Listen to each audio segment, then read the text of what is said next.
बहुत समय पहले रामपुर गांव में माधव नाम का गरीब चरवाहा रहता था। उसके पास सिर्फ एक पुरानी झोपड़ी और कुछ गायें थीं।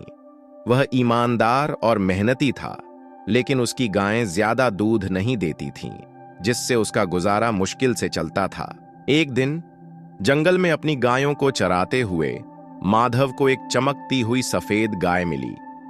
उसकी आंखें गहरे नीले रंग की थीं और उसके शरीर से हल्की रोशनी निकल रही थी। ऐसा लग रहा था जैसे यह कोई साधारण गाय नहीं, बल्कि कोई जादुई जीव हो। गाय माधव के पास आई और प्रेम से माधव की हथेली चाटने लगी। तभी माधव के मन में एक आवाज गूंजी, मैं कोई साधारण गाय नहीं हूँ माधव।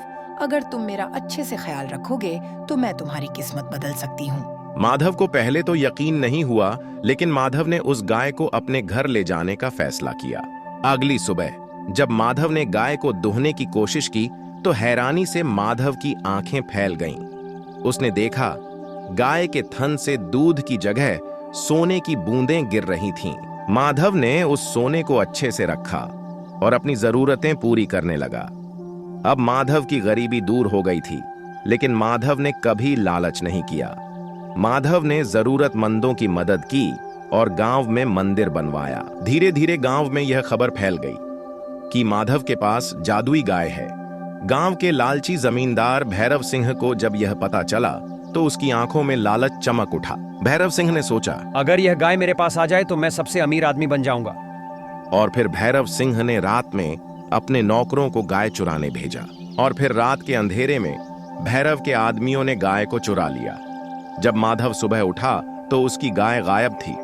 माधव बहुत रोया और जंगल की ओर भागा। रास्ते में उसे एक बूढ़ा साधु मिला। साधु ने कहा, वह कोई साधारण गाय नहीं, बल्कि स्वर्ण भूमि की रक्षक है। अगर तुम्हें उसे वापस पाना है तो तुम्हें सच्चे दिल से उसकी खोज करनी होगी। और फिर साधु ने माधव को एक जादुई मंत्र दिया और कहा, यह मंत्र को जैसे ही बोलोगे तुम्हारे सामने चमकता हुआ द्वार खुल जाएगा। फिर माधव ने मंत्र पढ़ा। मंत्र पढ़ते ही एक चमकता हुआ द्वार खुल गया। माधव जैसे ही द्वार के अंदर गया, उसने देखा कि वह सुनहरी भूमि में पहुंच चुका था।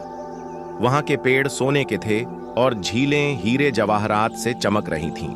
लेकिन तभी उसने देखा कि भैरव सिंह गाय को पकड़ने की कोशिश कर रहा था। जैसे ही उसने गाय को छूने की कोशिश की, एक तेज रोशनी निकली और वह जमीन पर गिर पड़ा। आकाश से एक गूंजती हुई आवाज आई, लोभी और दुष्ट व्यक्ति को इस पवित्र भूमि में प्रवेश करने का अधिकार नहीं। और फिर भैरव सिंह हमेशा के लिए गरीब हो गया। उसके बाद गाय मुस्कुराई और माधव के पास आई।